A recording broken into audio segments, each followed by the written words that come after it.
सर्वप्रथम हम सारी महिमा परमेश्वर के वचन को देते हैं और सारा गौरव परमेश्वर पिता, परमेश्वर पुत्र, प्रभु यीशु मसीह और परमेश्वर पवित्र आत्मा के नाम को मिले।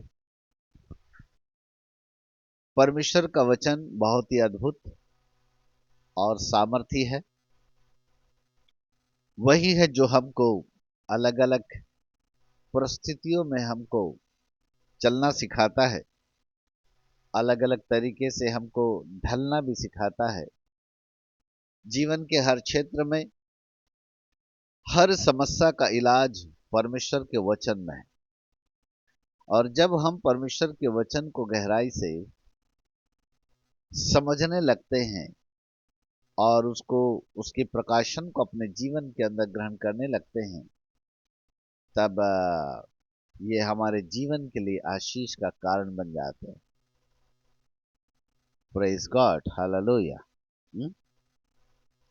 तो जितने भी लोग जो है, किसी ने अपना ओप्पो नाम डाला है, किसी ने मोटोरोला डाला है, किसी ने हमारा नंबर डाल दिया है आईडी का 922। तो अपना नाम डालिए ताकि थोड़ा पहचाने, आपको कभी रास्ते में मिले तो जान पहचान बढ़े कि हाँ फलाना आदमी था, हमारे मीटिंग में जुड़ा था।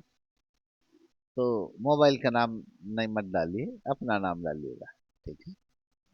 Praise God, hallelujah. चलिए, हम परमेश्वर पिता का हृदय की गहराई से धन्यवाद करते हैं और इस सब्जेक्ट को जिसका नाम है how to walk in divine healing, ईश्वरीय चंगाई में कैसे चले, इसका फर्स्ट पार्ट हमने आपको सिखाया था, जिसमें हमने पिता के हृदय को समझने के विषय में आपके साथ बातचीत की थी कि कैसे पिता का हार्ट क्या कहता है और पिता के हृदय को समझना कितना अनिवार्य है।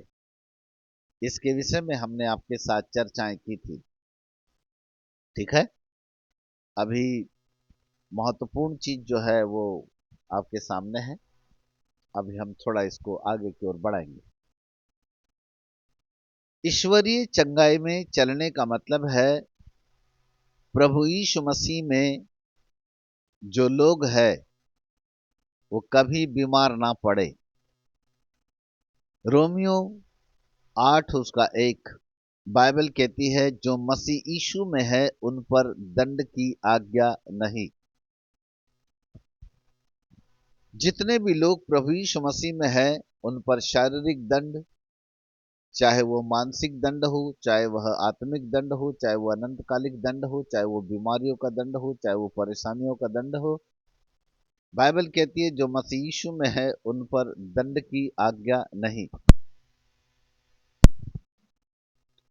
प्रभु यीशु मसीह धरती पर दंड देने के लिए नहीं आए।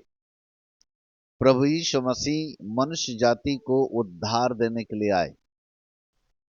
वो चाहते हैं कि हर एक मनुष्य जाति का उद्धार हो, हर एक मनुष्य जाति सुरक्षित रहे, हर एक मनुष्य ईश्वरीय चंगाई में चले। कई बार लोग ऐसा सोचते हैं कि शायद मेरे अंदर कोई बीमारी आ गई है तो परमेश्वर जरूर मुझे कुछ सिखा रहा होगा। इस बात को लेकर के वे बड़े गंभीर हो जाते हैं और वो बीमारी को अच्छा है कह के उसकी प्रशंसा करते हैं और कहते हैं ऊपर वाले ने जरूर मेरी कोई परीक्षा ली होगी और जरूर करके परमेश्वर ने मुझे कहीं न कहीं से परीक्षा लेकर के है ना, कहीं न कहीं मुझको सिखा रहा होगा। और इस प्रकार से कई बातें लोग जो है इन दिनों में करते चले जाते हैं। पर आपकी जानकारी के लिए बता दूं कि परमेश्वर बीमारी देकर या कष्ट देकर कभी हमको नहीं सिखाता, क्योंकि परमेश्वर के पास किसी भी प्रकार की कोई बीमारी उसके पास है ही नहीं। हर एक उत्तम वरदान केवल ज्योति के पिता की ओर से आते हैं। याकूब 1:17 उत्तम वस्तुएं, उत्तम वरदान केवल और केवल हमारे परमेश्वर की ओर से है। धरती के ऊपर जितने भी नुकसान, हानि, समस्याएं, परेशानियां, विडंबनाएं, तूफान आर्थिक तूफान, आर्थिक क्षेत्र में नुकसान, बिजनेस नहीं चलता, बीमारियों का आना, समस्याओं का आना, तकलीफों का आना, ये सब कुछ परमेश्वर की ओर से नहीं है। ये न दिखाई देने वाली एक अंधकार की शक्ति है जिसका नाम है शैतान। ये इनका काम है जो मनुष्यों के जीवन पर आता है। यदि आप मत्ती, मरकुस, लूका, यूहन्ना चारों सुसमाचार को बारीकी से अध्ययन करें तो इन अध्ययनों में आपको एक बात समझ में आएगी, और वो ये है कि यीशु प्रभु ने सबसे पहले सुसमाचार सुनाने के बाद, बोलो, या सुसमाचार सुनाने से पहले, बाइबल कहती है उसने लोगों को दुष्ट आत्माओं से छुटकारा दिया। वो दुष्ट आत्माओं से छुटकारा देता था, बीमारियों को चंगा करता था। उसका पहला काम यही था, क्योंकि उसको मालूम था कि बीमारियां शैतान की ओर से है। जितना ज्यादा वो बीमारियों को भगाता रहा, दुष्ट आत्माओं से लोगों को छुटकारा देता रहा, कहने का मतलब वो शैतान के राज्य में तहलका मचाता रहा, वो शैतान के राज्य को तहस नहस करता रहा। प्रभु यीशु मसीह ने मुझको, आपको, हम सबको इस धरती के ऊपर अपने राज्य को बढ़ाने के लिए रखा हुआ है। और इसलिए नहीं कि हम चुपचाप केवल केवल अपने फायदे के लिए हम जिए, पर इसलिए कि हम सब मिलकर शैतान के राज्य में तहलका मचा दे, शैतान के राज्य में हम उथल पुथल कर दे। जितना ज्यादा आप शैतान के राज्य को उथल पुथल कर देंगे, उतना ही ज्यादा आपके द्वारा परमेश्वर का राज्य बढ़ता चला जाएगा। जहां कहीं अंधकार की शक्तियां हैं, जहां कहीं दुष्ट आत्मा है, जहां कहीं पर भी ऐसे अड्डे पाए जाते हैं, शैतान के अड्डे पाए जाते हैं, मंदिरों के माध्यम से, मस्जिदों के माध्यम से, जहां पर सबसे ज्यादा लोग तीर्थ स्थान करते हैं, जहां सबसे ज्यादा लोग आराधना के लिए, भक्ति भावना के लिए, पूजा पाठ करने के लिए जाते हैं, मानो वो शैतान के अड्डे हैं। प्रार्थना के दिन ठहराओ, उपवास के साथ जाओ, कलीसिया के सामर्थी लोग मिलकर इन अड्डों में जाकर शैतानी ताकतों को बांधना चालू करो। जितना ज्यादा आप शैतानी शक्तियों को बांधोगे, जितना ज्यादा शैतानी शक्तियों को आप, अंधकार की शक्तियों को आप निकालना चालू करोगे, उतना ही ज्यादा आप परमेश्वर के राज्य को बढ़ा सकेंगे। परमेश्वर का राज्य खुदा का राज्य है पृथ्वी पर, जिसे हम कलीसिया कहते हैं। ये खुदा का राज्य तब बढ़ता है जब हम बीमारियों और शैतानी शक्तियों से युद्ध लड़ना चालू करते हैं। और इसलिए चारों सुसमाचार, मत्ती, मरकुस, लूका, यूहन्ना, यीशु मसीह की प्रथम सेवकाई की शुरुआत चंगाई और छुटकारे से होती है। इसका मतलब था कि वो शैतान के राज्य में तहलका मचा रहा था, शैतान के राज्य को वो नष्ट कर रहा था। हमें भी कुछ ऐसा ही करने की जरूरत है। हालेलुया। हमें ईश्वरीय चंगाई में चलने की जरूरत है। No diabetes, no blood sugar, no headache, no pain, ये सब शैतान की ओर से है। हमारे जीवन के अंदर किसी भी प्रकार की किसी भी बीमारी का आना इस बात का सबूत है कि कहीं न कहीं हमारा शरीर शैतान के नियंत्रण में हो जाता है। बाइबल कहती है हमारा शरीर पवित्र आत्मा परमेश्वर का मंदिर है, शैतानी शक्तियों का मंदिर नहीं है, वो बीमारियों का मंदिर नहीं है। फिर क्यों शैतान आपके शरीर को बीमारियों के रूप में आक्रमण करता है? फिर क्यों शैतान को हम मौका दे कि वो आए और आपके शरीर को बीमारियां डाल के या समस्या डाल के चला जाए? इसका क्या उपाय है? उपाय है परमेश्वर का वचन। उपाय है परमेश्वर का वचन। किसी मनुष्य की प्रार्थनाओं पर निर्भर रहना मत सीखिएगा। मैं उनमें से नहीं हूं कि मैं आपको अपना नंबर दूं और फिर आपको बोलूं जब भी बीमार पड़ो तो मेरे को फोन करते रहना। मैं उनमें से नहीं हूं। मैं आपको आपके पैरों के ऊपर खड़ा करना चाहता हूं। मैं चाहता हूं कि आप खुद सामर्थ्य बने, आप शैतानी ताकतों से युद्ध लड़ने वाले बने, आप बीमारियों को निकालने वाले बने। चाहे वो दूसरे के शरीर में पाई जाने वाली बीमारियां हो, चाहे आपके शरीर में पाई जाने वाली बीमारियां हो, आप स्वयं उससे युद्ध लड़ना चालू करें। आप प्रार्थना योद्धा है। प्रभु यीशु मसीह ने आप सबको सामर्थी बनाया है। आप सबके पास परमेश्वर के द्वारा प्रदत्त अधिकार है। जो अधिकार प्रभु यीशु मसीह ने आपको दिए हैं वो बहुत ही सामर्थ्य अधिकार है। उसका उपयोग करना सीखें। वो उपयोग जब आप करेंगे तो वास्तव में आप उस परमेश्वर की असीम सामर्थ को अपने जीवन के अंदर पहचानने लगेंगे। आप जानेंगे कि वास्तव में परमेश्वर हमारे साथ है। वो अद्भुत कामों को अंजाम देता है। वो कैसे देता है? बस वही कुछ सूत्र है जिन्हें मैं लगातार इन दिनों में आपके साथ बातचीत करके उन तमाम चीजों को आपके साथ बांटने वाला हूं, धीरे धीरे। मैं चाहता हूं कि आपका शरीर हमेशा हमेशा भला और चंगा रहे। मैं चाहता हूं कि कोई बीमारी, किसी भी प्रकार की कोई शैतानी ताकत आपके परिवार में, आपके शरीर में, आपके जीवन में कभी अटैक न करने पाए। हम हमेशा ईश्वरीय चंगाई में चलने वाले बने। बाइबल कहती है, जो परमेश्वर की बाट जोहते हैं वो उकाबों की नाई उड़ेंगे। वो दौड़ेंगे और कभी थकित नहीं होंगे। भजन संहिता 103 उसके 5 में लिखा है, जैसे उकाब अपने कभी बूढ़ा नहीं होता, वो अपनी जवानी को फिर से बरकरार कर लेता है। धर्मी लोग भी बिल्कुल ऐसे ही हैं। वो कभी बूढ़े नहीं होते वरन फिर से जवान हो जाते हैं। बीमारियां आपके शरीर को वृद्ध बना देगी, बुढ़ापा ला के खड़ा कर देगी। 50 साल की उम्र में 90 साल के दिखोगे।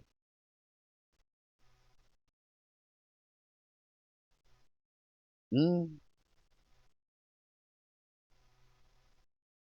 मैं चाहता हूं आप हमेशा जवान रहे, बिल्कुल यंग रहे, दौड़ते भागते रहे।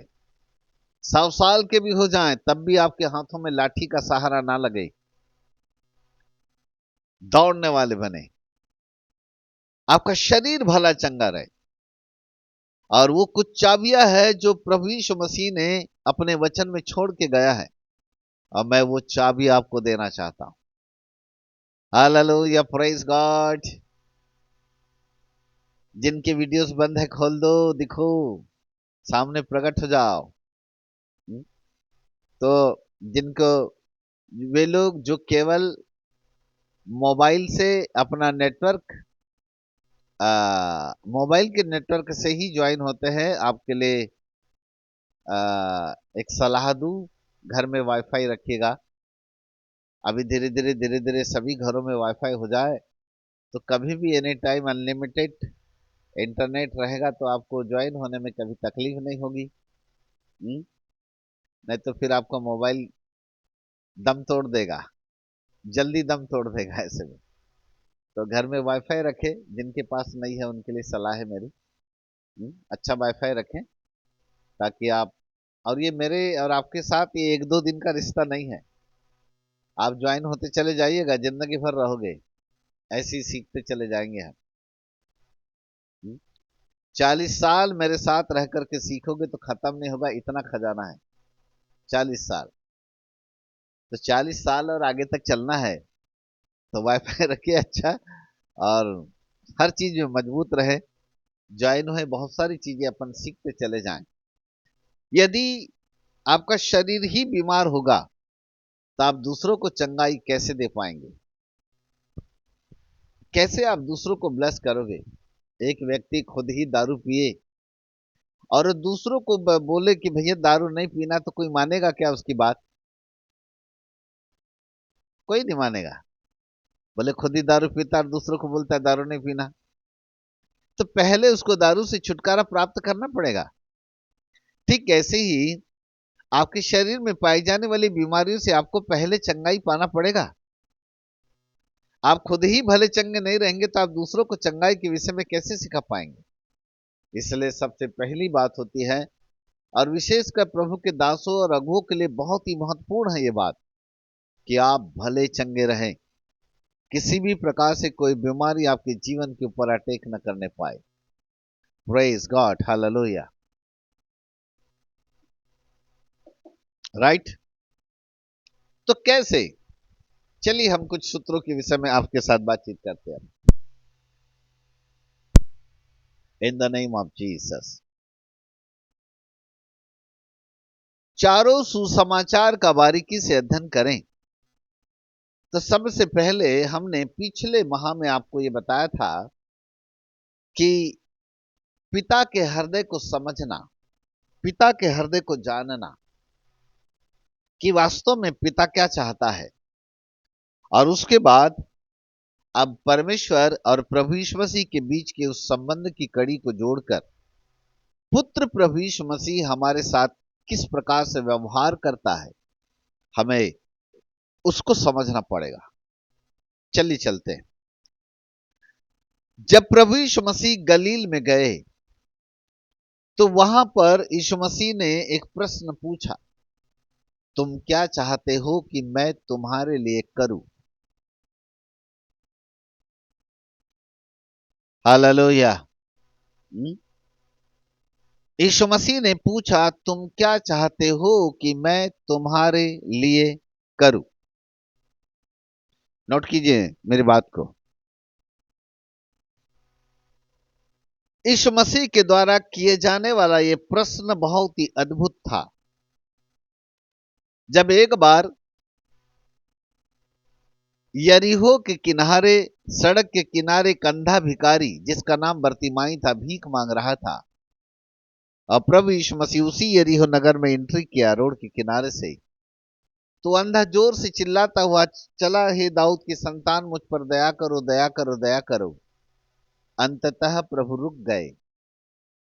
रुकने के बाद यीशु मसीह ने उसको, अपने चेलों को बोला, जरा उसे ले आओ। जब अंधा बरतिमाई सामने खड़ा था तो यीशु ने उससे पूछा, तू क्या चाहता है कि मैं तेरे लिए करूं?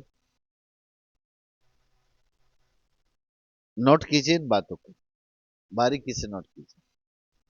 सामने एक व्यक्ति खड़ा दिख रहा है जो बिल्कुल दोनों आंखों से अंधा है।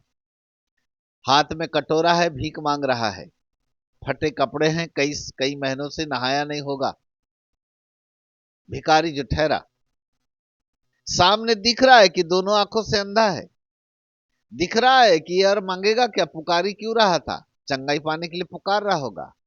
फिर भी प्रभु ने सवाल पूछा, तू क्या चाहता है कि मैं तेरे लिए करूं? जब कभी भी प्रभु किसी भीड़ में होते और लोगों के साथ होते तो वहां प्रश्न किया करते थे। उनका प्रश्न का किया जाना मनुष्य के अंदर के विश्वास को पकड़ना था।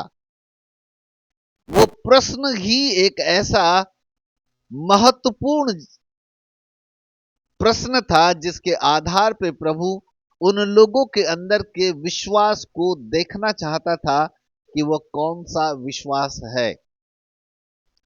एक व्यक्ति अलग अलग प्रकार से प्रभु के पास में आते हैं। उन दिनों में हजारों की भीड़ प्रभु के पीछे लगी होती थी। न जाने कोई रोटी मछली खाने आता होगा, न जाने कोई चंगाई के लिए आता होगा, न जाने कोई केवल देखने के लिए आता होगा। हमें नहीं मालूम किस प्रकार से, कौन से लोग किस कारण से आते थे, हमें नहीं मालूम।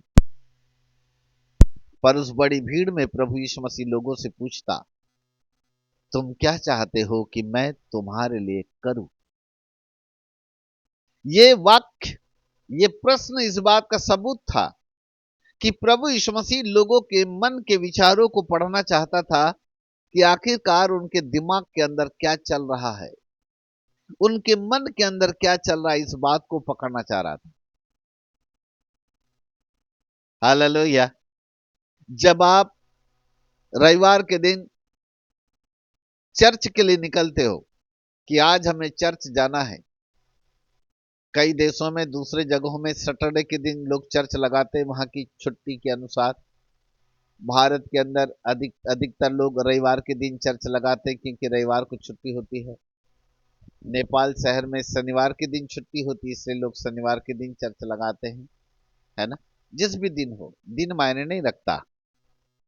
पर कहने का मतलब यह है कि मनुष्य जब अपने घर से चर्च जाता है तो उसके दिमाग के अंदर क्या सोच होती है, वो क्या सोच करके चर्च जाता है। कई लोग ये सोच करके जाते तो चलो ये तो अब हमारी परंपरा है, चर्च जाना तो पड़ेगा, नहीं जाएंगे तो पादरी साहब नाराज हो जाएंगे, फिर वो हमको डांटेंगे, फिर 3 बार फोन करेंगे, क्यों नहीं आया क्यों नहीं आया, 3 बार पूछेंगे, फिर बड़ी दिक्कत हो जाएगी उनको उत्तर देने के लिए। कुछ लोग ये सोच करके चर्च जाते हैं। कुछ लोग ये सोच करके चर्च जाते हैं, बिटिया बड़ी हो रही है, शादी के लिए बड़ी दिक्कत हो जाएगी, नहीं जाएंगे तो फिर पादी साहब शादी के लिए परेशान करेंगे, तो जाना तो पड़ेगा, नहीं तो शादी कौन देगा, समाज के लोग कौन आएंगे, इसलिए चर्च जाते हैं। कुछ लोग चर्च इसलिए जाते हैं कि बुढ़ापा आ गया है, एक पैर कब्रिस्तान के अंदर है, कल को मर ही गए तो हमको उठा के लेके जाएगा कौन, कब्रिस्तान में जगह देगा कौन हमारे लिए। आ? विधि को, क्रिश्चियनिटी की विधि के अंतर्गत हमको गाड़ेगा कौन, हमारे फ्यूनरल की विधि को करेगा कौन। कुछ लोग इसलिए चर्च जाते हैं। अलग अलग लोगों के अलग अलग विचार। हालेलुया। 90% लोग चर्च इसलिए जाते हैं, अब तो जाना ही पड़ेगा, है ना। कुछ लोग इसलिए जाते हैं कि अरे नहीं नहीं नहीं, अच्छा गाना गाएंगे गाना गाएंगे, थोड़ा एंजॉय करेंगे, अच्छा से चल चलो चलो चलो चलो, इसलिए चले जाते हैं। कुछ लोग अपनी परंपराओं को निभाने के लिए चर्च जाते कि अब ये तो हमारी परंपरा बन गई, रूटीन बन गया, एक नियम बन गया कि हमें तो जाना ही पड़ेगा, इस कारण लोग चर्च में चले जाते हैं। हालेलुया। फिर मैं आपसे पूछूं, प्रभु पूछता है, रविवार के दिन हो चाहे शनिवार के दिन हो, जब आप चर्च जाते हो प्रभु आपसे क्वेश्चन करता है, पूछता है, बोलो मैं तुम्हारे लिए क्या करूं, तुम क्या चाहते हो कि मैं तुम्हारे लिए करूं। जब कभी भी वो एक भीड़ को देखता है तो वह एक प्रश्न करता है, और वो कहता है तुम क्या चाहते हो कि मैं तुम्हारे लिए करूं। अब क्या उत्तर दोगे? प्रभु जी, बिटिया बड़ी हो रही थी, शादी का देना था, इसलिए चर्चा आए हैं, बस इतना कर दो कि जल्दी जल्दी सफलता मिले, कोई अच्छा सा मिल जाए रिश्ता तो बिटिया की शादी हो जाए, निपट जाए काम, बात खत्म। क्या उत्तर है आपके पास?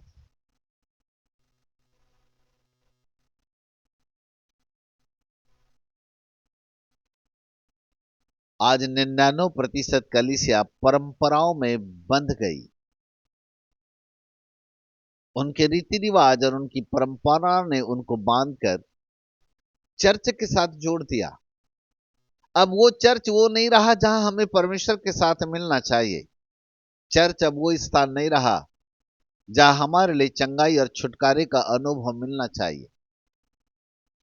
विश्वास आपकी सोच पर निर्भर है। इधर देखिए मेरी तरफ, इधर। विश्वास आपकी सोच पर निर्भर है। यदि आपकी सोच कहती है कि बुढ़ापा आ गया, एक पैर कब्रिस्तान में है, चर्च नहीं जाऊंगा तो फ्यूनरल कौन देगा, आपकी सोच में आपका विश्वास ही ऐसा है, इसलिए आप मरने की कल्पना कर रहे हो, इसलिए मौत जल्दी आती है। सपना देखने लगता है आदमी, कब्रिस्तान में गड्ढा खोदेगा और वहां पर 4 लोग ले जाकर मुझको लिटा देंगे सफेद कपड़ा डालकर। उसके विश्वास में आ गया, क्योंकि सोच में आ गया। प्रभु यीशु मसीह मनुष्य की सोच को पकड़ना चाहते, सोच विचार, इधर इधर इधर, ये वाला। क्योंकि जैसा जो व्यक्ति सोचता है उसका विश्वास वैसे ही काम करता है। अपने लिए एक व्यक्ति उस सोच के आधार पर विश्वास को उत्पन्न करता है। सवाल ये उठता है कि आपकी सोच क्या है, क्योंकि वही आपका विश्वास है। नीति वचन की किताब, उसका 23 अध्याय और उसके 7 पद को यदि हम पढ़ें तो बाइबल यहां पर हमें कहती है, जो मनुष्य जैसा सोचता है वैसे ही वह आप है। सब लोग निकालिएगा। नीति वचन की किताब, उसका 23 अध्याय और उसका 7 पद। जो मनुष्य जैसा विचार करता है वैसा ही वह आप है। मतलब जो मनुष्य जिस प्रकार की विचारधारा रखता है वैसा ही वह बन जाता है। अब मैं काम की बात बोल रहा हूं। इससे पहले कि आप चर्च जाओ, यदि आपके मन के विचारों में ये होता कि कल मैं चर्च जाऊंगा तो मेरी बीमारी कल वहां चंगी हो जाएगी, यदि आपकी सोच में ये बात पहले से आ जाए तो आपके लिए चर्च के अंदर दुआ करने की जरूरत नहीं है। आप जैसी कदम अंदर में रखोगे, जैसी आराधना होगी, आपका शरीर आपकी बीमारियों से छुटकारा पा चुका होगा।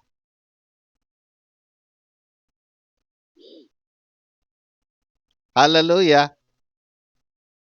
प्रॉब्लम इधर है, इधर इधर इधर दिमाग के अंदर। हमारी सोच क्या कहती है, हम किस प्रकार की सोच और विचार लेकर के चर्च में जाते हैं, वहां आपको बदलना पड़ेगा।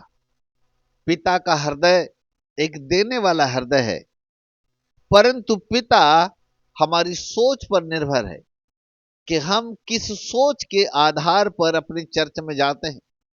जब मेरा आमना सामना यीशु मसीह के साथ होता है तो हे प्रभु, मेरी सोच क्या कहती है, मैं किस प्रकार के माहौल में होकर के जाऊंगा, वो कौन से विचार मेरे अंदर उत्पन्न होंगे और वो विचार मेरे अंदर किस प्रकार के विश्वास को उत्पन्न करने पाएगा।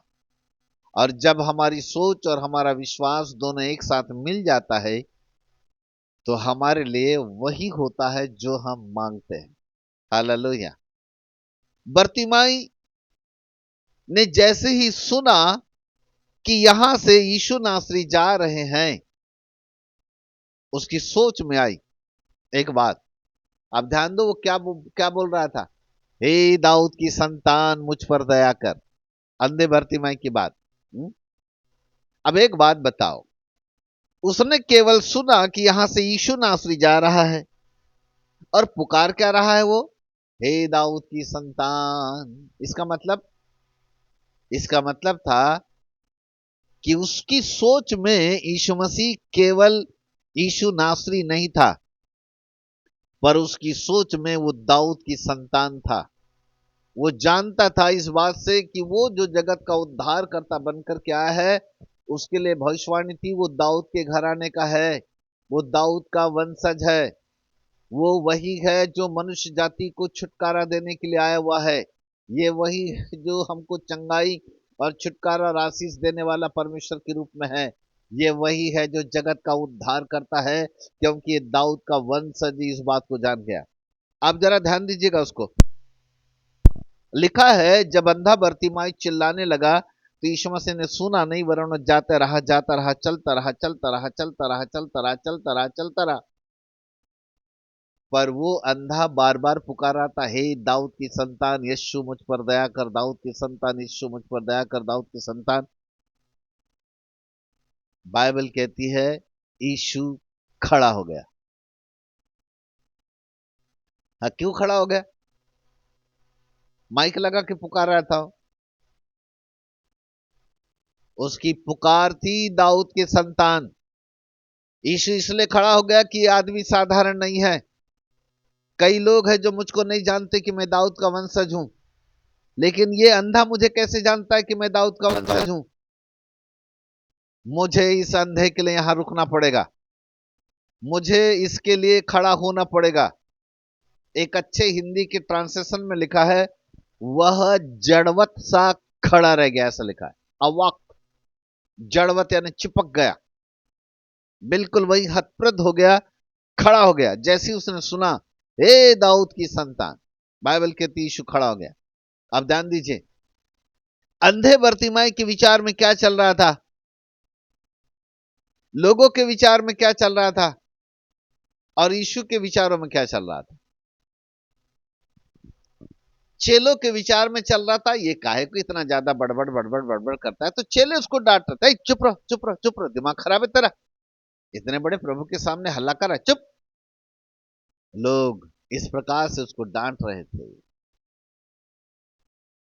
लेकिन यीशु इस सोच करके खड़ा हो गया कि बोले ये मुझे कुछ और ही तरीके से जानता है। मतलब इसके अंदर जो विश्वास है वो कुछ अलग ही टाइप का विश्वास है। ये तो मुझको दाऊद के वंशज के रूप में जानता है। इसका मतलब है भविष्यवक्ताओं की भविष्यवाणी को जानता है कि मैं दाऊद का वंशज हूं, मैं ही हूं उद्धार करता, मैं ही चंगाई देने वाला, ये जानता है। यीशु के सोच में चल रहा था, इसलिए यीशु खड़ा हो गया। अब अंधे बर्तिमाई की सोच को देखिएगा आप। लोगों ने बोला कि यहां से यीशु नासरी जा रहा है। जैसे यीशु नासरी का नाम अंधे के दिमाग के अंदर आया, वो समझ गया ये तो दाऊद का वंशज है, मतलब यही है जो मुझको छुटकारा दे सकता है, यही है मुझको चंगाई दे सकता है। तब वो जोर से पुकारने लगा। उसके दिमाग के अंदर जो सोच थी वो ये थी कि यदि वो हाथ से निकल गया तो दोबारा मेरी आंखें मुझको नहीं मिलेगी। उसके अंदर ये सोच थी कि यीशु को मुझे जितनी ताकत से पुकारना चाहिए पुकार लेता हूं, न जाने फिर वो यदि चला गया तो दोबारा मेरी मुलाकात उसके साथ हो पाएगी कि नहीं हो पाएगी नहीं मालूम। यदि मुलाकात नहीं हो पाई तो दोबारा मैं कभी चंगा नहीं हो पाऊंगा। यही है जो मुझको चंगाई दे सकता है। जोर जोर से चिल्लाने लगा। ये था उसका विश्वास, उसकी सोच के अंदर था। तब यीशु जैसे ही खड़ा होता है, उसको चेले लेकर के आते हैं आमने सामने ना, तब यीशु मसीह पूछता है, बोल मैं तेरे लिए क्या करूं, क्योंकि तू तो पुकार रहा था, हे दाऊद की संतान मुझ पर दया कर। अब बोल मैं तेरे लिए क्या करूं। तो जो उसकी सोच में था वही वो अपने मुंह से बोलता है, हे प्रभु बस इतना कर कि मैं देखने लगू। हालेलुया। ए बच्चों, ये भी तो बोल सकता था, प्रभु दिन भर से खाना नहीं खाया हूं, थोड़ी रोटी दे दे। भीख तो मांग रहा था। ये भी तो बोल सकता था, प्रभु कुछ दिनार दे दे, अच्छा बड़ा बड़ा वाला कच्छा दे दे, दिनार विनार, ताकि कम से कम साल 6 महीना मेरे को भीख मांगना ना पड़े। प्रभु कई दिन से मैंने ना अच्छे कपड़े नहीं पहना हूं, बड़ी ठंड लगती है मुझको। प्रभु अच्छे कुछ कपड़े वपड़े दे दो, ताकि ठंडी में कुड़कुड़ा करके से भीख मांगना पड़ता है मेरे को। वो कुछ भी मांग सकता था, पर वो उसकी सोच में नहीं था। वो कपड़े मांग सकता था, कपड़े उसकी सोच में नहीं थे। वो पैसा मांग सकता था, दिनार मांग सकता था, दिनार उसकी सोच में नहीं थे।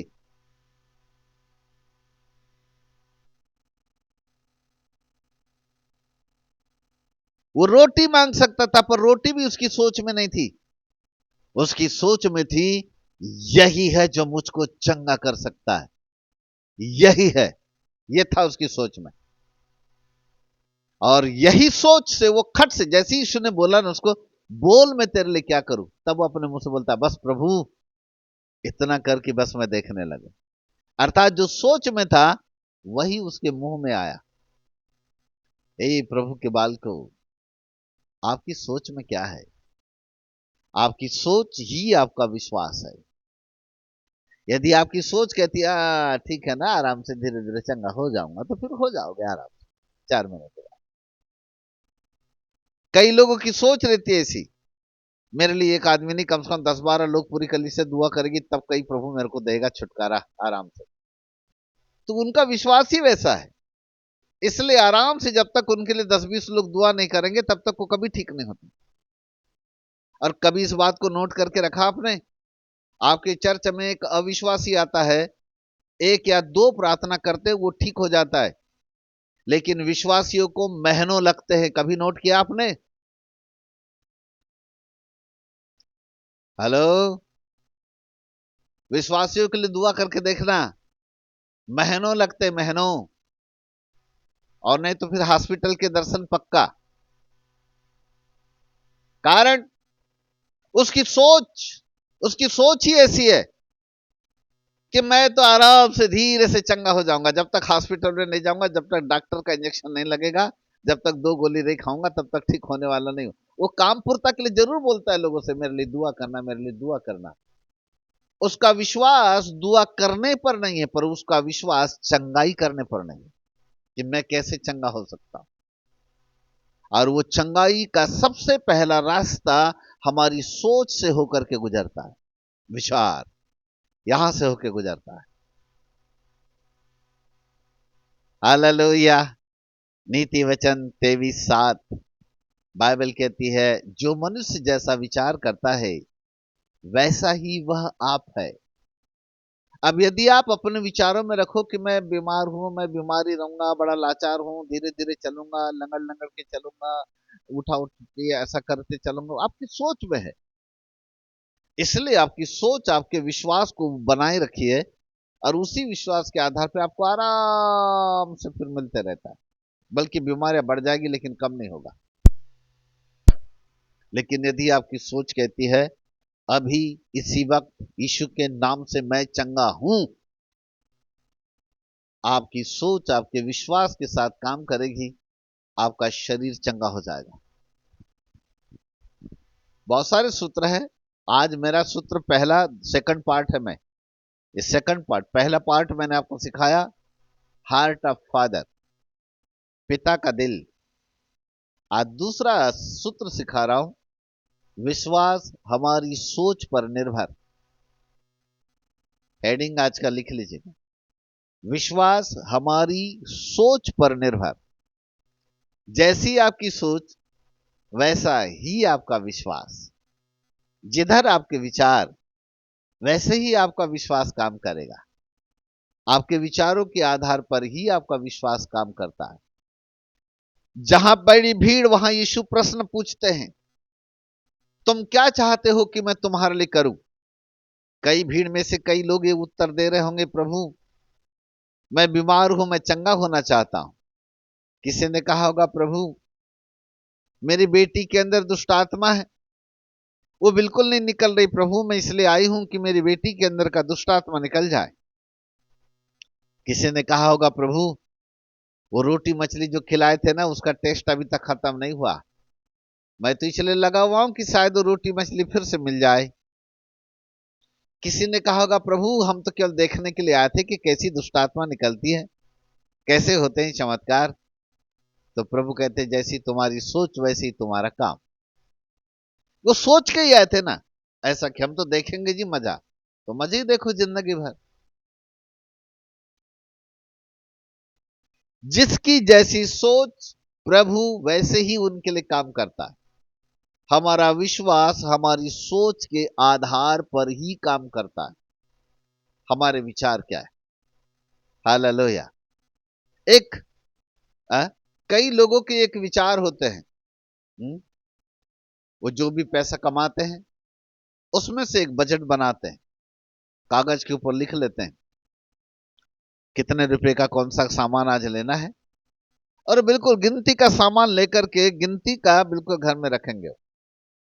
उनकी सोच वैसी है, क्योंकि उनकी सोच होती पता नहीं ये पैसा खत्म हो जाएगा तो फिर अगले हफ्ते क्या खाएंगे, फिर उसके अगले हफ्ते हम क्या खाएंगे, फिर पैसा कहां से आएगा, फिर क्या करेंगे। ये उनकी सोच पर निर्भर है। और इसलिए वो अपनी दिनचर्या को बड़ी गरीबी हालत में बना के रखते हैं और वो सोचते हैं कि हमको बहुत हिसाब से चलना पड़ेगा, क्योंकि पैसा कहीं से आने वाला है नहीं, जो कुछ है इसी में हमको जिंदगी जीना है। और इस प्रकार की गरीबी हालत बनाकर अपनी दिनचर्या को जीते, क्योंकि उनके विचार उस गरीबी की धारा में जाकर के सिकुड़ जाते हैं। और यही कारण है 90% मसीह लोग आज भी गरीबी का रूप धारण करके बैठे हुए हैं। आपको अपनी सोच बदलना पड़ेगा, क्योंकि आपकी सोच ही आपके विश्वास को जन्म देती है। सोच को बदल दीजिएगा, जरा उच्च विचार कीजिए। यदि आप मुंह से अंगीकार करते हो कि मैं धनवान हूं, मैं धनवान हूं, मैं धनवान हूं, मैं धनवान हूं, लेकिन सोच आपकी गरीबी की है, तो धनाढ्यपन कभी नहीं आएगा। क्योंकि सोच आपके मुंह के शब्दों के साथ मिलकर काम करती है। यदि आप ये कहते हैं कि मैं धनी हूं, मैं संपन्न हूं, परमेश्वर ने मुझको अद्भुत आशीष दिया है, तो आपको धरती के ऊपर आशीषों के रूप में चलना पड़ेगा। हर प्रकार से मजबूती के साथ आपको जीवन जीना पड़ेगा। चलो राजाओं के समान चलो, रईसों के समान चलो। जेब में क्या है उसको मत देखो, पर आपका जीवन शैली बिल्कुल राजाओं के समान चलने वाली है। किसी को मत दिखाओ कि आप अपने घर में क्या खाते हो, क्या पीते हो, क्या क्या कितनी गरीबी है, उसको मत दिखाओ। पर दिखो दूसरे बाहर से कि हम धनी लोग हैं।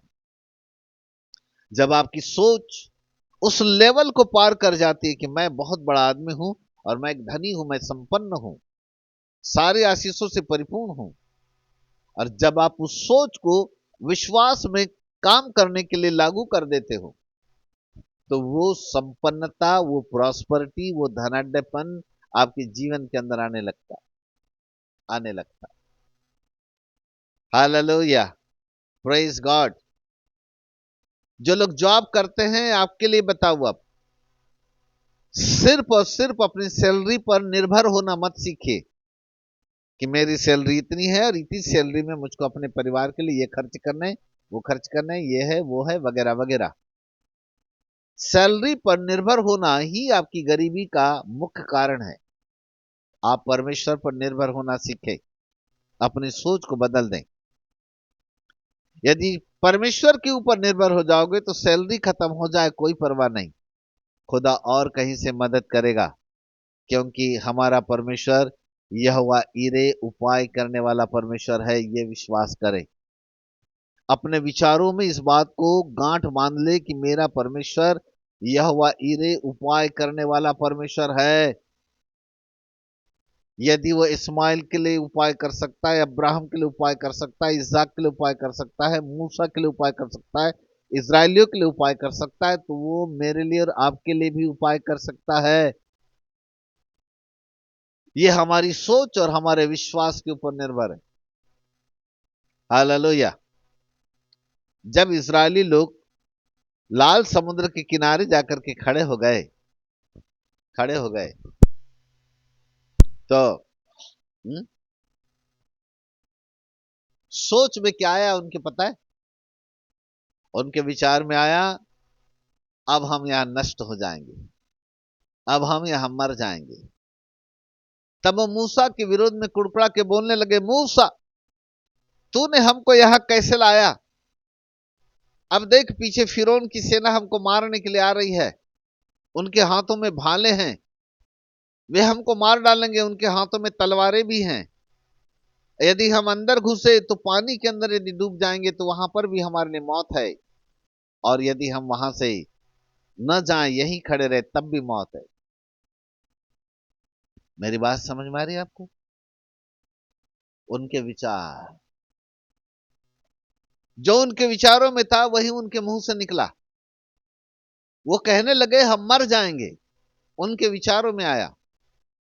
मूसा ने नहीं कहा हम मर जाएंगे, उसने ऊपर देखा, खुदा बाप की ओर। उसको मालूम था परमेश्वर उपाय करने वाला परमेश्वर है। उसकी सोच में नहीं आया कि हम यहां मर जाएंगे, उसकी सोच में ये नहीं आया कि ये मिस्री लोग हमको मार डालेंगे। वो वही खड़ा था, उसने तो अपनी गर्दन ऊपर उठाया। हे प्रभु के प्रिय बालकों, जब कोई चीज समझ में ना आए तो इधर उधर मत देखो ना, दाएं बाएं, ऊपर देखना चालू करो, खुदा रास्ता निकालता है। पर यह विश्वास करो कि हमारा परमेश्वर उपाय करने वाला परमेश्वर है। यदि आप ऊपर देखोगे तो खुदा फिर आपके लिए उपाय करेगा। ऊपर देखो ना, मूसा के समान। जैसे ही मूसा ने ऊपर देखा, खुदा कहता है, मूसा, अरे तू मुझे क्यों पुकार रहा है रे बाबा? उत्तर मेरे पास नहीं, बोले उत्तर तो तेरे ही पास में। बोले प्रभु कैसे? तेरे हाथ में लाठी जो ठहरी, अरे इसी लाठी से तुम मिस्र में जाकर बड़े अद्भुत काम किया ना, तो तेरे हाथ में तो लाठी, उसका उपयोग करना। बोला इजरायलियों के सब प्राचीन लोगों को, उनके देखते देखते मार दे समुद्र के ऊपर लाठी, समुद्र दो भाग हो जाएगा, रास्ता निकल जाएगा। मूसा की ताकत डबल हो गई, क्योंकि खुदा ने बोला। हालेलुया। विश्वास आपकी सोच पर निर्भर है। इजरायलियों का विश्वास था कि मिस्र के सैनिक आएंगे और हमको मार डालेंगे, क्योंकि वो उनके विचारों में आया। परंतु मूसा का विश्वास था, यदि मैं ऊपर देखूंगा तो कहीं ना कहीं खुदा यहां से मेरे लिए रास्ता निकाल देगा। सोच। हेलो, इधर हाथ पकड़ो, दिमाग के ऊपर ऐसे उंगली लगाओ, इसको बोलो, इसको ठिकाने में लगाओ जरा, इसको इसको। हाँ, यही है सब बीमारियों की जड़। लिखा है मन तो सबसे अधिक धोखा देने वाली वस्तु है। इसमें असाध्य रोग लगे हुए, यही है दिमाग खराब करने वाला। आपकी गलत सोच, आपकी सोच को नेगेटिव बनाने वाला, आपकी सोच को गलत रास्ते के ऊपर लेके जाने वाला यही है। उसको वचन से भर दो। वचन में जो लिखा है 100% सत्य है। जो लिखा है वो सत्य है, वो अटल है, वो कभी मिट नहीं सकता। Hallelujah, praise God. भर दो उसको। हमारी सोच पर निर्भर है विश्वास, हमारी सोच पर निर्भर। बोलना मत आज का टॉपिक। विश्वास हमारी सोच पर निर्भर काम करता है। आपको अपनी सोच बदलनी पड़ेगी, यहां से निकलनी पड़ेगी। रात्रि काल जब आप विश्राम करते हो आंखों को बंद करके, तो ये सोचो कि कल का सुबह मेरे लिए आनंद को लेकर के आएगा। कल सुबह जैसे ही निकलेगा मेरी हर एक आवश्यकताओं को पूरा करेगा। मेरी जेब आज शाम तक खाली है, कल सुबह यीशु के नाम में मेरी जेब भर जाएगी। इस विश्वास के साथ आंख बंद करके निडरता के साथ सो जाओ। जब सूर्य निकलेगा ना, वो आपके लिए उपाय करके निकलेगा। जानते हो क्यों? क्योंकि लिखा है कल की चिंता मत करो, आने वाला कल तुम्हारी चिंता खुद करेगा। लिखा है। वो भी किसी व्यक्ति ने नहीं कहा, यीशु ने कहा। यीशु ने, जिसने ये भी कहा कि आकाश और पृथ्वी टल जाएंगे, मेरा वचन नहीं टलेगा। तो क्या करोगे? रात्रि काल सूर्य को आदेश दे करके सो जाओ और बोलो, ए सूर्य, मैं तुझे यीशु के नाम से आदेश देता हूं, कल की सुबह निकलने से पहले ही मेरी आवश्यकताओं को पूरी करने की ताकत है तो निकलना, नहीं तो निकलना मत। अंधेरे में रहना, पहाड़ के नीचे छिप जाना। तब सूर्य बोलेगा, किसी ने वचन से मुझको ललकारा है, इसकी आवश्यकता को पूरा करना ही पड़ेगा। हालेलुया। अरे यहोशू सूर्य को 3 घंटे के लिए खड़ा कर सकता है, हम क्यों नहीं कर सकते? आदेश दो उसको। ये सृष्टि हमारी आदेश का पालन करती है। हम सृष्टि के मालिक है, क्योंकि वो जो सृष्टि का मालिक है वो हमारा पिता है, इसलिए हम उसके वारिसदार है। सृष्टि के ऊपर हमारा अधिकार है। यदि वो सृष्टि को आदेश देता है तो हम भी सृष्टि को आदेश दे सकते हैं। हालेलुया। बस प्रॉब्लम इधर है, इसको बदल दो। सोच बदल दो, अपने विचारों को बदल दीजिए। ये सोच आपके जीवन के अंदर सकारात्मकता को लेकर के आएगी ना, आपका सब कुछ संभव होना चालू हो जाएगा। Everything is possible. सब कुछ संभव है, पर वो हमारी सोच से होकर के जाता है, हमारे विचारों से होकर के जाता है। एक बार प्रभु यीशु मसीह अपने चेलों के साथ नाव पर बैठ गए। नाव पर बैठ गए, चेलों को बोला चलो। बाइबल कहती है प्रभु यीशु मसीह पिछली गद्दी में जाके आराम से सो गए। चेले नाव खे रहे थे, नाव को खेते खेते हुए चले जा रहे थे। बाइबल कहती है अचानक बड़ा भारी तूफान आया, नाव डगमगाने लगी समुद्र के अंदर। नाव के लहरों का पानी, सॉरी, समुद्र के लहरों का पानी नाव के अंदर आने लगा। ऐसा लगा कि नाव डूब जाएगी। चेले उस नाव से पानी को कोई भगा रहा था, कोई नाव को संभाल रहे थे। नाव यदि इधर हो जाए तो चेले लोग अपना वजन इधर करते, नाव जब इधर करवट लेने लगी तो चेले अपना वजन इधर करते। बचाना भी है। दाई मार मार के नाव को किनारे लगाने की कोशिश कर रहे, लेकिन बड़ा भारी तूफान नाव को बहाते बहाते ले चला। लोग चिल्लाने लगे। चेले यीशु मसीह के पास आए जो पिछली गद्दे में सो रहा था। आपको मालूम चेलों ने क्या कहा? चेलों ने कहा, हे प्रभु, हम नाश हुए जा रहे हैं।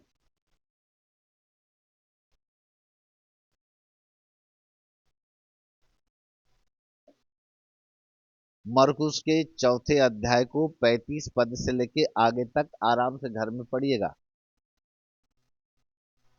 आराम से पढ़ना। चौथे अध्याय को 35 पद से लेके आखिरी पद तक आप पढ़ना, उसको घर में पढ़ना। फिलहाल जो मैं बोल रहा हूं उसको नोट कर लेना। चेले यीशु मसीह के पास पिछले गद्दी में जो प्रभु सो रहे थे वहां पर आए, और चेले प्रभु से कहते हैं, प्रभु हम नाश हो रहे हैं। Oh my God. हैं? तो यीशु मसीह ने अपने चेलों को शाबाशी दी, शाबाश बेटा, ऐसा कुछ बोला, तारीफ किया, शाबाश बेटा बड़ा अच्छा किया तुमने, मेरे को जगा दिए थे, नहीं तो सही में तुम मर जाते, ऐसा कुछ बोला? क्या किया? बाइबल कहती प्रभु यीशु मसीह ने चेलों को डांटा। सबसे पहले तो तूफान को डांटा, ए तूफान थम जा। बाइबल कहती तूफान थम गया, समुद्र की लहरें भी थम गई। तब अपने चेलों की तरफ मुड़ा और अपने चेलों को भी उसने डांटा। चेलों को डांट करके क्या बोला प्रभु यीशु मसीह ने? 40 पद में लिखा, 4:40। और यीशु ने उनसे कहा, तुम क्यों डरते हो? क्या तुम्हें अब तक विश्वास नहीं? वे बहुत ही डर गए और आपस में बोले, ये कौन है जो आंधी और पानी को भी आज्ञा देता है, और आंधी और पानी भी उसकी आज्ञा मानते हैं? ये कौन है? यीशु ने कहा, तुम क्यों डरते हो? तुम्हारा विश्वास कहां रहा? कहां गया तुम्हारा विश्वास? क्यों यीशु मसीह ने विश्वास की चर्चा किया? भाई डांटने से विश्वास का क्या लेना न देना?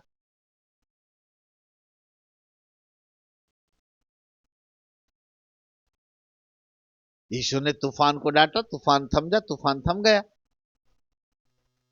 फिर यह विश्वास का क्या रिश्ता था?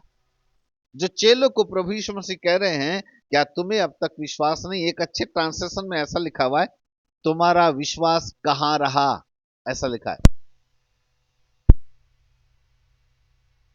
एक अच्छे हिंदी ट्रांसलेशन में ऐसा लिखा है, तुम्हारा विश्वास कहां रहा, किधर गया तुम्हारा विश्वास, ऐसा बोला प्रभु ने। सवाल यह उठता है, ये आंधी और तूफान के डांटने से विश्वास का क्या लेना देना, क्या रिश्ता?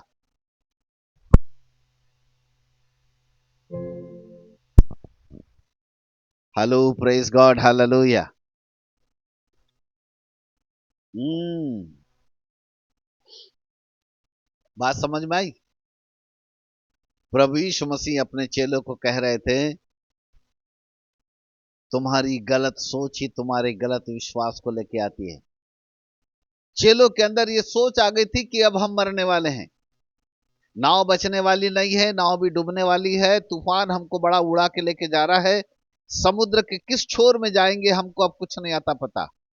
कुल मिलाकर के उनके सामने मौत नजर आने लगी, और जब मौत नजर आने लगी तो उनकी जो सोच थी वो नकारात्मक हो गई, वे नकारात्मक विचारों से भर गए। तब वो चिल्लाने लगे कि हम नाश हुए जा रहे, हम नाश हुए जा रहे, हम मरने वाले, हम नाश हुए जा रहे, वो चिल्लाने लगे। जो उनके विचार में था वही उनके मुंह के शब्दों में आया, क्योंकि वही उनका विश्वास था। हालेलुया। वही उनका विश्वास बन गया। तब यीशु ने उनको डांट करके कहा, ए तुम्हारा विश्वास किधर गया? मतलब प्रभु ये कहना चाह रहे थे कि तुम्हारे मन के अंदर ये क्यों आया कि तुम मरने वाले हो? तुम्हारे मन के अंदर ये क्यों आया कि तुम नाश होने वाले? तुम्हें इतना भी यकीन नहीं कि राजाओं का राजा, प्रभु का प्रभु, तुम्हारा गुरु पिछली गद्दी पर आराम से सोया हुआ है? तुमको यह भी नहीं मालूम कि जब ऑलरेडी मैं वहां पर हूं, सब कुछ हूं, मैं हूं ना तुम्हारे साथ, तब भी तुम्हारे अंदर विश्वास नहीं? पता नहीं, यदि मैं नहीं रहता तो तुम तो कूद जाते, सीधे नाव से जंप लगाते, तैरने की कोशिश करते, और ज्यादा मर जाते। देर से मरने वाले थे और जल्दी मरते। किधर गया तुम्हारा विश्वास? तुमने अपनी सोच को नकारात्मकता में क्यों लाया? तुमने अपनी सोच को गलत दिशा में क्यों लेके आया? तुम क्यों बोलने लगे कि हम मरने वाले हैं, मरने वाले, मरने वाले? तुम्हें शैतान मार डालता, क्योंकि तुमने गलत शब्दों को बोला, तुमने गलत सोच को उत्पन्न किया। हे प्रभु के बाल को, नकारात्मक विचारधारा शैतान लेकर के आता है। और जब मनुष्य नकारात्मक सोचता है तो उसकी नकारात्मकता उसकी मौत बन जाती है, मौत बन जाती है। हुँ? बीते दिन एक महिला हमारे पास आकर के कही, बोले साहब जी, ऐसा लगता है हम मर जाएं। क्यों? बोले पता नहीं, बार बार ऐसे विचार आते हैं कि तुझे मर जाना चाहिए, तुझे मर जाना चाहिए, तुझे मर जाना चाहिए। मैं सोची भी, बोले कि अब मैं मर ही जाऊं। अचानक बोले मुझे आपकी याद आई। तब बोले मैंने कहा कि नहीं, सबसे पहले प्रभु के दास को बताऊंगी, उसके बाद सोचूंगी। मैंने कहा ये शैतान की ओर से है। फिर मैंने उसके सिर के ऊपर हाथ रख के उसके लिए प्रार्थना की। मैंने उस आत्महत्या करने वाली स्पिरिट को, जो उसके मन के अंदर विचार डाल रही थी, उसको कैद किया, उसको डांटा, उसको भगाया। वो महिला ठीक हो गई, आनंद से भर गई, डिप्रेशन खत्म हो गया, नकारात्मकता खत्म हो गई।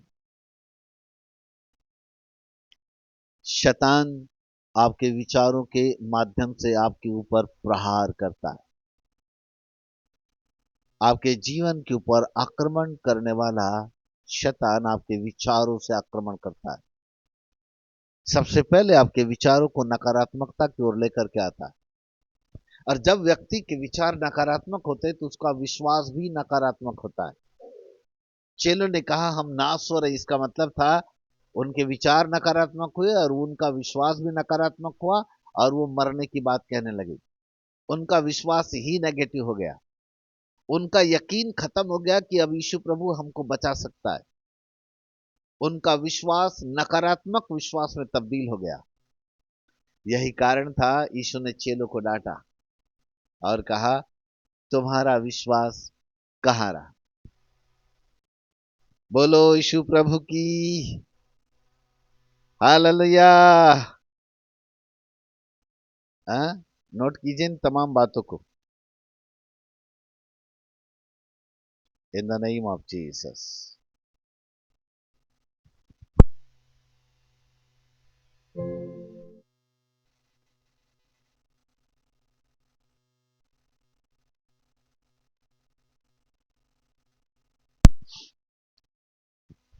एक महत्वपूर्ण सूचना,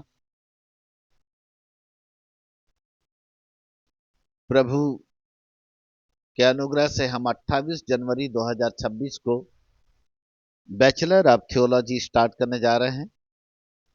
और आप सभी लोगों से निवेदन है कि आप लोग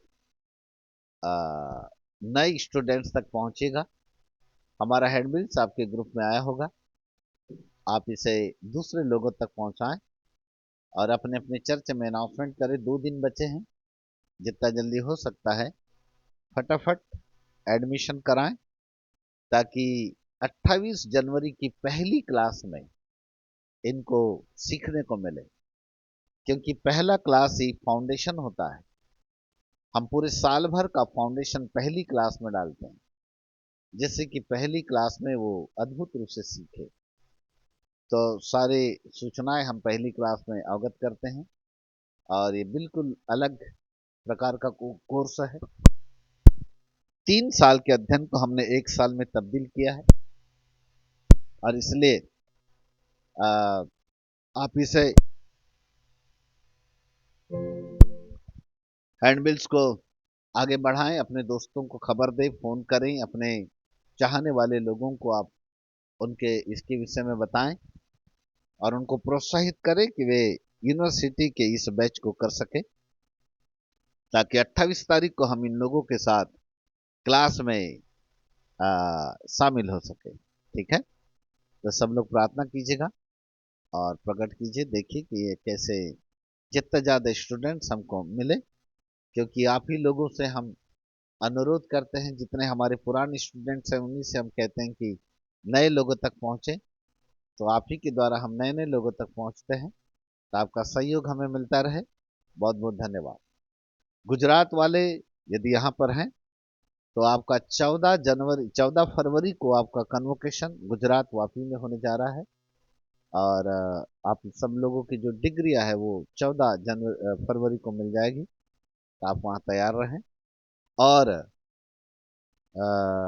कोल्हापुर, पन्हाला कोल्हापुर डिस्ट्रिक्ट वाले जो भी हैं, तो वहाँ से आपके लिए एक महत्वपूर्ण सूचना है कि 17 फरवरी को कोल्हापुर, जो हमारा पन्हाला का क्षेत्र है, वहाँ पर 17 फरवरी को आपका कन्वोकेशन होगा। तो आप वहाँ पर इस कन्वोकेशन में भाग ले सकते हैं, ठीक है। जिन्होंने बैचलर डिग्री किया है उनके लिए भी एक महत्वपूर्ण सूचना है।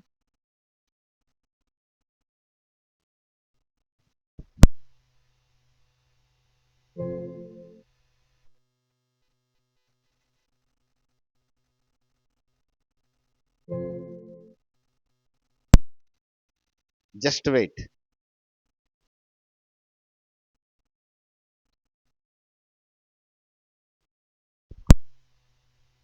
साथ ही साथ जिन लोगों ने मास्टर डिग्री कर चुके हैं उनके लिए, सॉरी, जिन्होंने बैचलर डिग्री कर चुके हैं उनके लिए मास्टर डिग्री है, और ये 29 जनवरी से शुरू होने जा रहा है।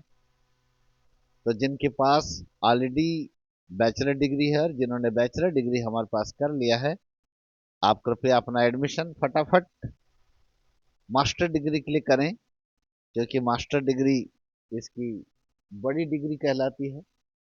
और ये इस डिग्री में आपका एडमिशन आने से आप इसको कंप्लीटली बहुत अद्भुत रूप से सीख पाएंगे। इसका भी रजिस्ट्रेशन फीस 2000 रुपये है। मंथली फीस जो है इसका 800 रुपये है। बाकी आप सब लोग तो जानते हैं, ठीक है। तो जितने लोगों ने जो बैचलर डिग्री कर चुके हैं, ये उनके लिए है मास्टर डिग्री कोर्स, और वे अपने मास्टर डिग्री में एडमिशन करें, ताकि 29 जनवरी की पहली क्लास में आपका और हमारा एक बड़ा मिले सहयोग रहे, और हम क्लास में मिले, ताकि आपको पहली क्लास में फाउंडेशन तैयार करेंगे मास्टर डिग्री के लिए आपको हम यहाँ पर अध्ययन देंगे, ठीक है। तो अपने दोस्तों को, अपने सहयोगी साथियों को बताइएगा, ताकि इस कोर्स में वे अध्ययन करें और यहाँ पर रह करके वे इसे सीख सकें। 1 साल के बाद आपकी डिग्री आपके हाथों में होगी। कृपया इसका ध्यान रखें। Thank you so much. Hallelujah. Praise God. यदि आप यहाँ पर नेपाल में से हैं तो नेपाल वालों के लिए अलग जानकारी है, सूचना है। और आप हमारे बिशप जेम्स गुरुंग जी से संपर्क कीजिएगा यदि आप नेपाल से हैं। यदि आपका बैचलर डिग्री में एडमिशन नहीं हुआ है तो बिशप जेम्स गुरुंग से आप कांटेक्ट करें, नेपाल वाले, ताकि उनके माध्यम से आप हमारे साथ ज्वाइन हो सकते हैं। उन्होंने ऑलरेडी एक नेपाल का ग्रुप बनाया हुआ है बैचलर डिग्री और मास्टर डिग्री का, और जितने भी लोग नेपाल से जुड़ रहे हैं वो वहां पर ऐड करते चले जाएं।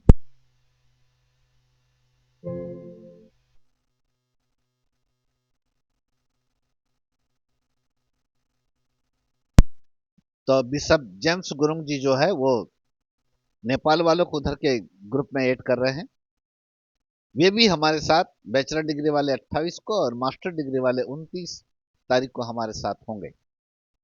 तो इंडिया वाले भी जल्दी जल्दी अपना एडमिशन करें और हमारे साथ पहली क्लास में ज्वाइन हो जाए, क्योंकि पहला क्लास ही फाउंडेशन क्लास होता है, ठीक है। तो प्रभु आपको आशीष दे। Thank you so much. विश्वास हमारी सोच पर निर्भर। जो मनुष्य की सोच में आता है वही उसका विश्वास बन जाता है, और वही विश्वास उसके लिए बोलने लगता है। मेरे प्रिय प्रभु के बालकों, आप सबके लिए एक बहुत ही महत्वपूर्ण सावधानी। अगले महीने में, फरवरी महीने में, फिर हम इसका तीसरा पार्ट आपके सामने रखेंगे, ताकि तीसरे पार्ट में इसके आगे की कड़ी को अब हम जोड़ेंगे कि आगे हमें क्या करना चाहिए।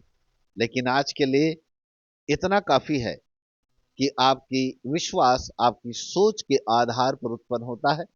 इसलिए अपनी सोच को बदल दें, अपनी सोच को पूर्ण रूप से लें, कि यदि वचन में ऐसा लिखा है तो लिखा है, उसको बदला नहीं जा सकता। जो कुछ वचन में है उसी के आधार पर आपका विश्वास हो और उसे विश्वास करें कि परमेश्वर मुझे वास्तव में जो लिखा है उसी के अनुसार मेरे साथ व्यवहार कर रहा है। तो बीमारियों के लिए आप पहले से विश्वास करें, क्योंकि लिखा है, मैं यहोवा तुम्हारा चंगा करने वाला परमेश्वर हूं। और यदि वचन कहता है कि मैं चंगा करने वाला परमेश्वर हूं, तो आप विश्वास करें, उसको मान लें, क्योंकि वास्तव में परमेश्वर आपके लिए चंगा करने वाला परमेश्वर है। अपनी सोच को बदलें और विश्वास को ले आए कि प्रभु आप मेरे लिए चंगा करने वाले परमेश्वर। हालेलुया। सो आइए इस वक्त हम प्रार्थना में जाएं। हे पवित्र पिता, धन्यवाद देते स्वामी, आपके नाम की महिमा करते। Thank you Lord, hallelujah. In the name of Jesus, आपकी सामर्थ प्रत्येक लोगों के जीवन के ऊपर बहने लगे। एक बहुत ही बहुमूल्य समय है स्वामी, जब आपका दास आपके बच्चों के लिए प्रार्थना कर रहा है। हे पवित्र स्वामी, हम जानते हैं कि आपका वचन लोगों के लिए जीवन का कारण बन जाता है। हम जानते हैं आपका वचन लोगों को ब्लेस करता है, आशीष देता है। हम जानते हैं कि आपका वचन ही है जो लोगों को चंगाई देता है। लेकिन जहां कहीं आप गए, वहां पर प्रभु आपने पूछा, तुम क्या चाहते हो कि मैं तुम्हारे लिए करूं? क्योंकि आप लोगों के विचारों को पढ़ना चाहते थे और इसलिए उनके विचारों के आधार पर ही आपने काम किया। हे पवित्र स्वामी, हम चाहते हैं कि आपके बच्चों ने जो कुछ आज का वचन सुना है और जो हमें सोशल मीडिया पर, यूट्यूब पर सुने, प्रभु उनके विचारों में परिवर्तन आ जाए।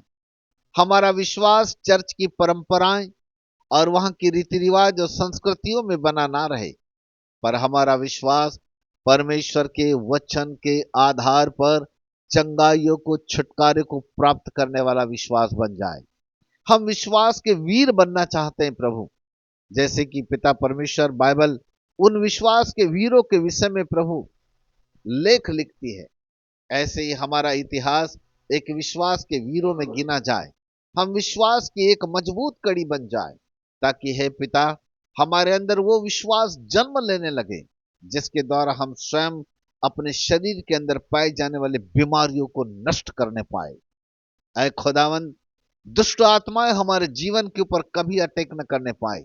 शैतानी शक्तियां, जादू टोने की ताकत हमारे जीवन के ऊपर कभी अटैक न करने पाए, वरन जीवन के अंदर पाए जाने हर एक अंधकार की शक्तियों के विरोध में हम खड़े हो सके, उन्हें हम ललकार सके और यीशु के नाम से पिता परमेश्वर उनके ऊपर हम जयकार की ध्वनि सुना सके।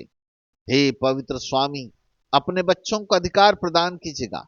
विशेषकर आपका दास आपके बच्चों के लिए दुआएं मांगता है। हे पवित्र पिता, इन अधिकार दो इसी वक्त कि नासरत की यीशु मसीह के नाम से अपने नकारात्मक सोच को सकारात्मक सोच में प्रभु तब्दील कर सके। नकारात्मक विचारधाराएं यीशु मसीह के नाम से नष्ट कर दिया जाए। नकारात्मकता यीशु के नाम से जीवन के अंदर से हटा दी जाए। सकारात्मकता यीशु मसीह के नाम से जीवन के अंदर प्रवेश करने पाए। हे पवित्र स्वामी, आपके नाम को धन्य धन्य धन्य कहते हैं। प्रभु हम प्रार्थना करते, जो बीमार है, जिनके शरीरों में बीमारियां है, जिनके शरीरों में शैतान ने दुष्ट आत्माओं के द्वारा बीमारियों को जकड़ रखा है, प्रभु हम उनके लिए प्रार्थना करते हैं। मेरे प्रिय प्रभु के बालकों, यदि जहां कहीं आपको बीमारी का अनुभव हो रहा है, वहां पर अपने दाहिने हाथ को रख दीजिएगा। यदि आपके पेट में गांठ है, आप अपना हाथ पेट के ऊपर रख लें। यदि कहीं पर शरीर में आपको ट्यूमर है, वहां अपना हाथ रखें। यदि आपको माइग्रेन है, सर में दर्द होता है, तो सर में हाथ रख दें। जहां कहीं ट्यूमर या गांठ पाई जाती, वहां पर हाथ रखें। जिनको बच्चे नहीं हो रहे हैं, वो अपना हाथ अपने पेट के ऊपर रख दें। जिनकी गर्दन नहीं मुड़ती, आपको स्पॉन्डिलिटिस है, वहां पर अपने हाथ को रख दें। जिनके कमर में कई सालों से दर्द है, वहां पर अपना हाथ रखें। आपका यदि हाथ नहीं उठता, तो दूसरा हाथ वो वाले हाथ के ऊपर रखें। आपके पैरों में तकलीफ होती उठने बैठने में, आपके घुटनों में यदि तकलीफ है, तो अपने हाथ को अपने घुटनों पर रख दें। हम प्रार्थना करने जा रहे हैं। In the name of Jesus. रदा नमारिया सखा नमा सखेरे नखाती खंद नखाती अरदा शबदनम तरियंद नमाति खंदन खाति खलल हूतन तरल रबदन नमाति यंबदा नमाति यंदन दारिया शक्खुते खंदन खाति नत्ता खलल हूतन तरल रबदन नमाति यंबन मारिया। प्रभु इसी वक्त आपकी सामर्थ बड़े अभिषेक के साथ जिन लोगों ने जहां पर हाथ रखा है यीशु के नाम से रिलीज करते हैं। यीशु मसीह के नाम से प्रभु आपकी सामर्थ को रिलीज करते हैं। हमें नहीं मालूम राजा कौन कौन व्यक्ति किस किस प्रकार की बीमारियों में फंसा हुआ है, लेकिन हम इतना जानते स्वामी कि आप चंगा करने वाले परमेश्वर है। हम इतना जानते हैं कि आपका वचन कहता है यीशु के कोड़े खाए जाने के द्वारा तुम चंगे हो गए। ऐ पवित्र पिता, आप जहां जहां गए वहां पर आपने बीमारों को चंगा किया, आपने दुष्ट आत्माओं को निकाला। यीशु मसीह नासरी के नाम से आपके सामर्थ, आपके अभिषेक और आपके अधिकार को मैं परमेश्वर का दास होने के नाते अपने हाथों में लेता हूं और यीशु मसीह नासरी के नाम से मैं आज्ञा देता हूं, ऐ तमाम अंधकार की ताकतों, ऐ तमाम श्रापित बीमारियों, यीशु प्रभु के नाम से निकल जाए।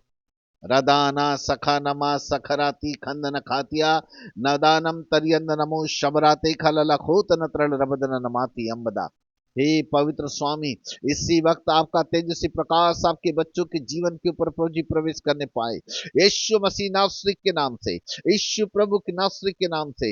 इसी वक्त प्रभु आपकी सामर्थ लोगों के जीवन के ऊपर बहने लगे, यीशु के नाम से आपकी सामर्थ लोगों के जीवन पर बहने लगे, यीशु मसीह के नाम से स्पर्श करो प्रभु, स्पर्श करो राजा यीशु। रदाना सखा नमा सखराते खंदन खातिया, प्रभु प्रत्येक को स्पर्श कीजिएगा, कोई भी खाली न जाने पाए। जितने लोग अपने घरों में बैठे हुए हैं आपकी सामर्थ उनके जीवन के ऊपर बहने लगे। प्रभु घुटनों का पाए जाने वाला दर्द यीशु के मसीह के नाम से निकाल दिया जाए। ऐ डायबिटीज, ऐ ब्लड प्रेशर, यीशु मसीह के नाम से हम तुझे आदेश देते हैं, यीशु प्रभु के नाम से निकाल दिया जाए। पिता, जिनको नींद नहीं आती, हम प्रार्थना करते हैं प्रभु आपकी सामर्थ उनके जीवन के ऊपर बहे, उनको बहुत अच्छी गहरी नींद आने पाए, यीशु के नाम से नींद आने पाए, यीशु प्रभु के नाम से उनकी बीमारियां चली जाए। जिनके सीने में गांठ है, जिनको शरीर में कहीं पर ट्यूमर है, हे पवित्र पिता, आपकी सामर्थ के द्वारा चंगा होने की घोषणा करते हैं। प्रभु वो ट्यूमर यीशु के नाम से गायब हो जाए, यीशु प्रभु के नाम से ट्यूमर गायब हो जाए। रदानिया सखानामा सखेरे न खातिया, प्रभु जहां कहीं स्पॉन्डिसीस है, कमर में दर्द है, गर्दन नहीं मुड़ती, नसें जहां लग गई है, यीशु मसीह नासरी के नाम से आपकी सामर्थ वहां पर काम करे। और ऐ पिता, हम प्रार्थना करते हैं कि प्रभु उनकी बीमारियां यीशु के नाम से निकाल दी जाए, यीशु प्रभु के नाम से निकाल दी जाए, यीशु प्रभु के नाम से निकाल दी जाए। सर में पाए जाने वाला माइग्रेन, घुटनों का दर्द, हाथ जिनका नहीं उठता, प्रभु उनके लिए प्रार्थना करते हैं आपकी सामर्थ के द्वारा उनका हाथ उठने लगे। जिनके पांव में प्रभु निर्बलता है, उठने बैठने में तकलीफ होती है, यीशु के नाम में उनके पांव में बल आ जाए, यीशु के नाम में उनके पांव में बल आ जाए, उनके घुटनों में बल आ जाए, यीशु प्रभु के नाम से। रदाना सखानामा सखाराते खंदन खातिया नतानम शबादनम तरियंदन मोती नत्रल रबारी अंदना।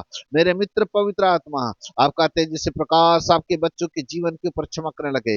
इसी वक्त लोग चंगे हो जाएं, यीशु के नाम से लोग चंगे हो जाएं, यीशु प्रभु के नाम से आपकी सामर्थ बहने लगे। हालेलुया। पिता, इन दिनों में जो शिक्षा हम आपके लोगों को देने जा रहे हैं, हे स्वामी, इन शिक्षा के द्वारा प्रभु जी लोग अपने जीवन को प्रभु बीमारियों से दूर रखें। हम प्रभु विश्वास के साथ घोषणा करते हुए कहते हैं यीशु मसीह के नाम से वे ईश्वरीय चंगाई में चले, यीशु के नाम से ईश्वरीय चंगाई में चले, यीशु के नाम से ईश्वरीय चंगाई में चले, यीशु के नाम से ईश्वरीय चंगाई में चले। In the name of Jesus, in the name of Jesus, in the name of Jesus. पवित्र पिता, वे अंधकार की ताकतें, वे दुष्ट आत्माएं जो लोगों को प्रभु सताती है, यीशु प्रभु के नाम से डिस्ट्रॉय करते हैं। तमाम अंधकार की शक्तियों को यीशु के नाम में कैद करते हैं। हर एक शैतानी ताकत, हर एक जादू टोने की शक्ति यीशु प्रभु के नाम से हम तुझे बांध देते हैं। हालेलुया। नासरत के यीशु मसीह के नाम से निकलने का आदेश देते हैं, यीशु प्रभु के नाम से निकलने का आदेश देते हैं। प्रभु, जहां कई लोगों की बीमारियां है, इसी वक्त लोग छुटकारा पाए, यीशु के नाम से चंगे कर दिए जाएं, यीशु प्रभु के नाम से छुटकारा पाए। हे पवित्र पिता, आपका धन्यवाद और धन्यवाद और धन्यवाद करते हैं, आपके नाम को हम ऊंचा उठाते हैं। हालेलुया। धन्यवाद मेरे मित्र पवित्र आत्मा, आपके नाम को धन्य धन्य धन्य कहते हैं, क्योंकि आप चंगा करने वाले परमेश्वर है। आपने अपने हाथों को बढ़ा चुका है, आपके बच्चे यीशु के नाम में चंगे हो चुके हैं। प्रभु मैं घोषणा करता हूँ, यीशु प्रभु के नाम से लोग चंगे हो चुके हैं, यीशु के नाम में लोग चंगे हो चुके हैं। प्रभु बीमारियां निकल रही है, शैतानी शक्तियां निकल चुकी है, अंधकार की ताकतें हार गई है, अंधकार की शक्तियां दुष्ट आत्माएं हमारे पांव के नीचे दफन हो चुकी है। हम उनके ऊपर जजकार की ध्वनि सुनाते हैं, बीमारियों के ऊपर जजकार की ध्वनि सुनाते हैं, बीमारियों को यीशु के नाम में हमेशा के लिए नष्ट कर देते हैं। हालेलुया।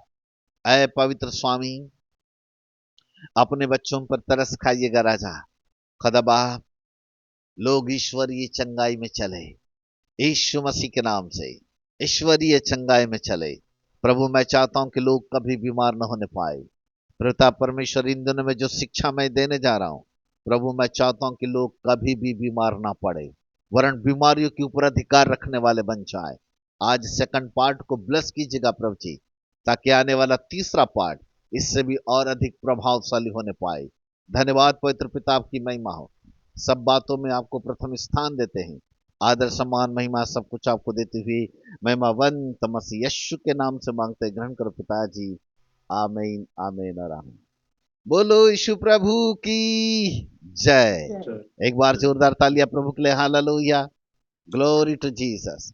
इस वक्त